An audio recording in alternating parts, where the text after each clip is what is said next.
Buenas noches, profesor Segarra y adjuntas. En esta oportunidad vamos a proceder a hacerle el examen de evaluación al alumno Julio Vega Centeno, quien nos va a exponer más que todo su examen de grado sobre el proceso contencioso administrativo.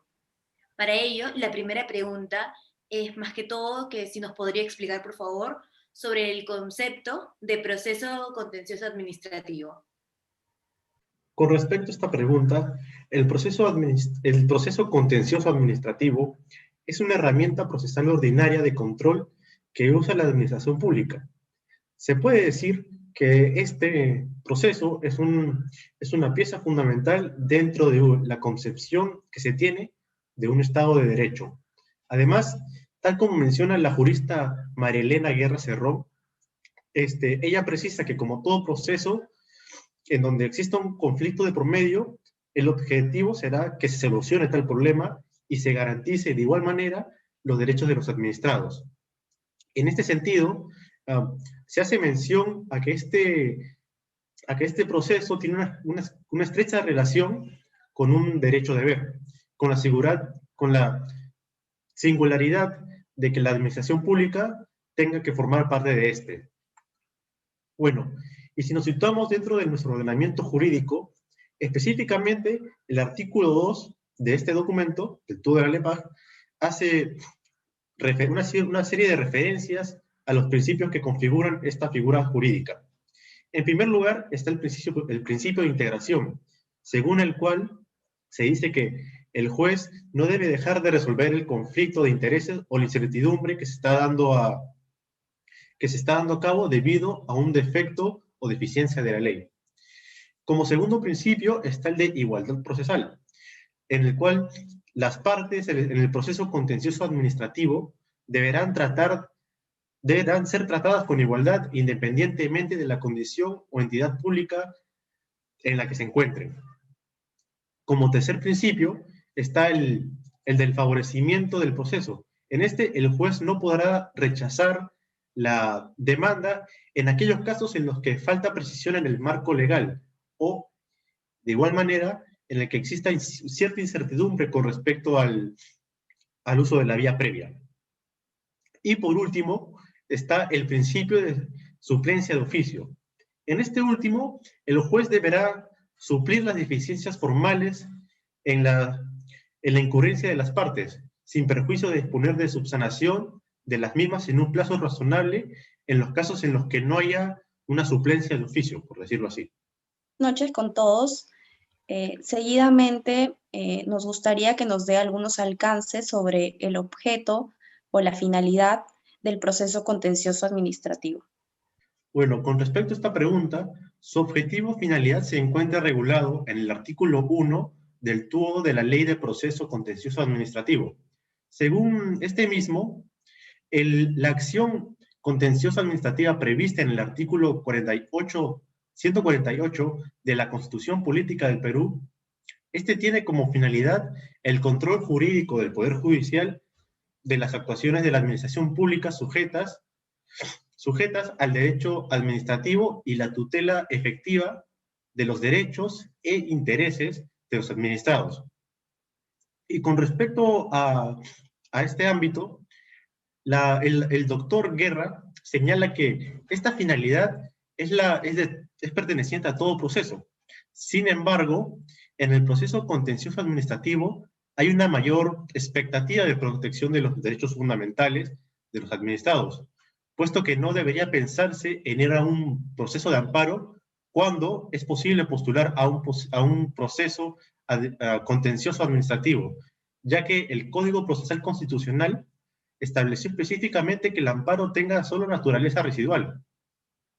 Y en sí, el proceso contencioso administrativo lo que quiere es lograr la efectiva tutela de los derechos e intereses de los administrados. Y en esta institución se puede decir que existe una doble finalidad. Por un lado, tenemos la finalidad objetiva, la cual consiste en garantizar el sometimiento de la administración pública a la juridicidad. Y por otro lado, la finalidad subjetiva. Esta consiste en construir el medio ordinario de tutela para los ciudadanos, frente a lo que es la administración pública, obviamente. En otras palabras, es una obligación del Estado articular los medios procesales necesarios para la defensa de los derechos de los derechos e intereses de los ciudadanos que están involucrados en esa situación. Y por otro lado, según el artículo 4 del documento mencionado al inicio de esta pregunta, las actuaciones impugnables en este proceso son las siguientes. 1. Que los actos administrativos se encuentran situados los actos administrativos y cualquier otra declaración administrativa. 2. El silencio administrativo, la inercia y cualquier otra omisión de la administración pública. Y tercero, como tercero, está la actuación material que no se sustenta en un acto administrativo. Como cuarto punto, la actuación material de ejecución de actos administrativos que transgrede principios o normas del ordenamiento jurídico. Como quinto punto está que las actuaciones o omisiones de la administración pública respecto de la validez, eficacia, ejecución o interpretación de los actos de la administración pública, con excepción de los casos en los que estos sean obligatorios, se deban someter a conciliación o arbitraje de controversia. Y por último, las actuaciones administrativas sobre el personal dependiente al servicio de la administración pública. En un proceso contencioso administrativo, ¿qué se puede obtener a través del planteamiento de pretensiones? ¿Se pueden acumular las pretensiones? Y por último, de ser afirmativa su respuesta, ¿existen requisitos para acumular estas pretensiones? Con respecto a la primera pregunta, me gustaría comenzar citando a la autora Roxana Jiménez Vargas Machuca. Ella afirma específicamente que en el antiguo régimen del proceso contencioso administrativo se tenía como objeto específicamente la impugnación del acto administrativo y que, a diferencia de este, en el actual régimen se tiene como objeto del proceso en sí a las pretensiones de las partes. Asimismo, se entiende como pretensión la petición realizada por un sujeto que va dirigida hacia un juez a fin de que una persona distinta satisfaga sus intereses y derechos a la vez. Y para responder la primera interrogante que se me acaba de plantear, es necesario situarnos y citar a la vez el artículo 5 de la ley que regula el proceso contencioso administrativo, el cual señala que en este proceso contencioso se pueden plantear ciertas pretensiones con el objeto de obtener lo siguiente. Primero, la declaración de nulidad total, parcial o ineficacia de los actos administrativos. Segundo, el reconocimiento o restablecimiento del derecho o interés jurídicamente tutelado y la adopción de las medidas o actos necesarios para la realización de tales fines. Tercero, como tercer punto, está la declaración contraria a derecho y el cese de una actuación material que no sustente en sí el acto administrativo. Y por último, la indemnización por el daño causado con alguna actuación impugnable, conforme a lo establecido en el artículo 238 del TUO de la LEPAR, siempre y cuando se plantea acumulativamente alguna de las pretensiones anteriores. Respecto a la segunda pregunta que se me formuló sobre si pueden acumular las pretensiones, la respuesta se encuentra específicamente en el artículo 6 de la norma ya establecida, ya citada, propiamente dicho. En concordancia con esta disposición, afirmo que las pretensiones anteriormente mencionadas pueden acumularse de manera originaria o de manera sucesiva. Y finalmente, en relación con la última pregunta planteada, es correcto afirmar que existen ciertos requisitos de acumulación de pretensiones. Estos requisitos, que son señalados por la ley en el artículo 7 son los siguientes. Primero, que las pretensiones sean competencia del mismo órgano jurisdiccional. Segundo, que no sean, se puede decirlo así, que no sean contrarias entre sí, salvo que sean propuestas en forma subordinada o alternativa. Como tercero, que sean tramitables en la misma vía procedimental. Y como último punto, que exista, digamos, conexividad entre ellas, por referirse a la misma actuación impugnable o se sustenten en los mismos hechos, o, en todo caso, que tengan elementos comunes en la causa de petición. Bien. Estudiante Julio Vega, ¿podría mencionarme cuál es la vía procesal que todo administrado debe seguir dentro del proceso contencioso administrativo?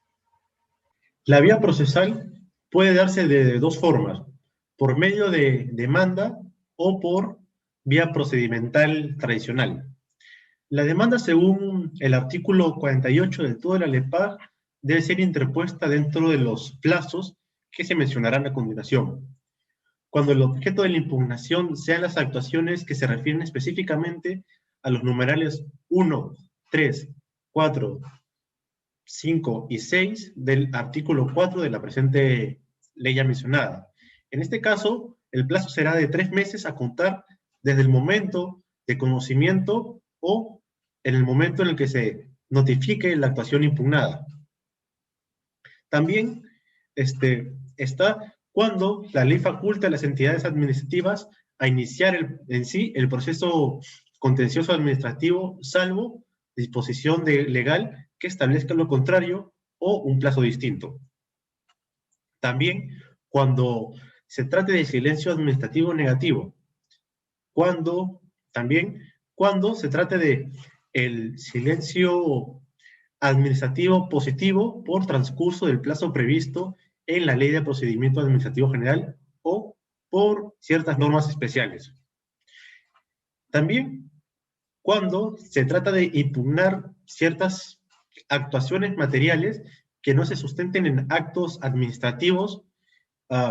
En este caso, el plazo específico será de 3 meses a contar desde el día siguiente en que se tomó respectivamente conocimiento de las referidas actuaciones. En este sentido, los requisitos que exige la ley para la demanda son los siguientes. 1, que es el documento que acredite la vía administrativa en caso lo interponga el administrado y la demanda de nulidad de sus propios actos en caso de que se interponga la administración propiamente dicho. La vía procedimental se puede decir que puede darse de dos maneras. 1, por proceso ordinario y 2, por proceso urgente.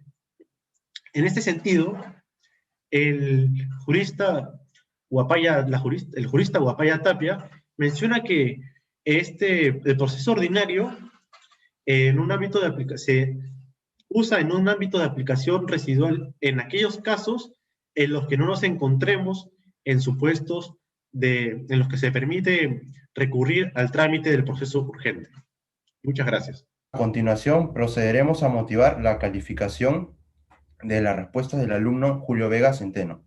Los criterios consisten en 5 aspectos esenciales. Vamos a evaluar el tono de voz, la calidad de la presentación, el dominio del contenido, la organización, especialmente cómo ha estructurado y esquematizado sus respuestas, y por último, la claridad de precisión en su exposición. Asimismo, vamos a recalcar que cada criterio puntúa 4 puntos con la nota máxima de 20 puntos, ¿no? Asimismo, se requiere como mínimo para que obtenga el grado de bachillerato de 11 puntos. Bueno, respecto a su tono de voz, usted ha modulado correctamente el tono, se ha evidenciado una fluidez, ha mantenido una postura firme y ha evitado que los espectadores se distraigan.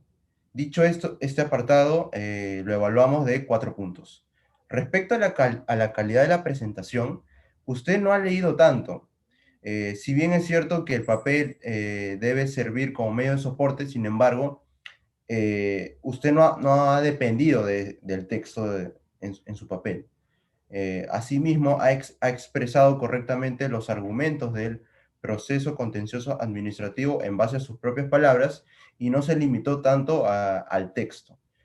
Dicho esto, usted puntúa de 3 puntos. Respecto al dominio del contenido, me pareció muy pertinente haber utilizado jurisprudencia y doctrina concreta y concisa, y me pareció muy interesante que haya profundizado sobre el tema del objeto y la finalidad, y haber distinguido las características de este objeto en un antiguo régimen y compararlo con este régimen actual del proceso contencioso administrativo, cuyo objeto son las pretensiones y ya no se vincula tanto a impugnar actos administrativos. Dicho esto, usted puntúa de 4 puntos. Como cuarto criterio, hemos analizado su organización y bueno, nos hemos percatado que su esquema, su secuencia fue muy adecuada. Siguió evidentemente una secuencia pertinente para explicar la definición, es decir, partiendo de un tema general como la definición, para llegar hasta un tema en concreto como la vía procesal que usted ha expuesto pertinentemente. Bueno, dicho esto, usted puntúa de 4 puntos. Y por último, respecto a la claridad, su exposición no ha evidenciado ambigüedades, no ha expresado oraciones que denoten doble sentido, lo cual se aprecia mucho. Por lo tanto, su discurso ha sido claro y concreto y sobre todo preciso, ¿no? Que eso es lo que se busca en un discurso de este tipo de calidad. Bueno, dicho esto, puntúa de 4 puntos. Bueno, en compañía de mis colegas, como jurado, hemos decidido unánimemente que su nota es de 19 puntos, lo cual ha pasado satisfactoriamente el grado de bachillerato y les deseamos los mejores éxitos.